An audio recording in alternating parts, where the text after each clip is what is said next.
Summer వచ్చేసింది కదా, ప్రెగ్నెన్సీతో బాగా కష్టంగా అనిపిస్తుందా, ఈ టిప్స్ ఫాలో అవ్వండి. First main important thing hydration maintenance. So ఈ హైడ్రేషన్ మెయింటైన్ చేసుకోవడం వల్ల మనకి బేబీ చుట్టూ ఉమ్మనీరు మెయింటైన్ అవుతుంది. ఎందుకంటే మనకి ఇన్విజిబుల్ లాస్ అనేది ఉంటుంది, స్వెట్ రూపంలో లేకపోతే ఇంకేదైనా రూపంలో ఇన్విజిబుల్ లాస్ అనేది ఉంటుంది.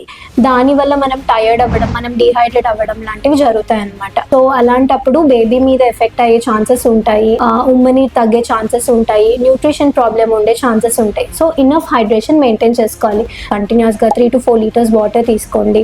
అలానే hydrating fruits like water melons, musk melon, pomegranate, vitamin C ఉన్న ఫుడ్స్ లైక్ గ్రేప్స్ ఈ సీజన్ లో వస్తాయి కదా, ఇలాంటివి మెయింటైన్ చేసుకోండి. Second thing, take enough rest. Mid day లో రెస్ట్ అనేది చాలా ఇంపార్టెంట్. పోస్ట్ ఫుడ్ తర్వాత ఒక 1 hour తర్వాత రెస్ట్ తీసుకోవడానికి ట్రై చేయండి. అలానే ఈ సమ్మర్ లో డైజెషన్ చాలా కష్టంగా ఉంటది. Easy digestible meals, small meals, frequent meals తీసుకోవడానికి ట్రై చేయండి. అలానే మీరు ఎక్కడికి వెళ్తున్నా బ్రీతబుల్ డ్రెస్సెస్ వేసుకోండి. Cotton is much preferable. Silk ఇలానే క్రేప్ ఇట్లాంటివి అవాయిడ్ చేయండి. కలర్స్ కూడా డార్క్ కలర్స్ కన్నా లైట్ షేడీ కలర్స్ తీసుకోండి. దాంతో పాటు మీరు ఎక్కడికి వెళ్తున్నా అంబ్రెల్లాని క్యారీ చేయండి. సో ఈ టిప్స్ అన్ని పాటిస్తూ మీ ప్రెగ్నెన్సీ జర్నీని సమ్మర్ లో కంఫర్టబుల్ గా ఉంచుకోండి. Thank you.